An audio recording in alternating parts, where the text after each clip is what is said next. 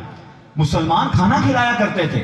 آج مسلمان ذخیرہ اندوزی کرنے والا بن گیا.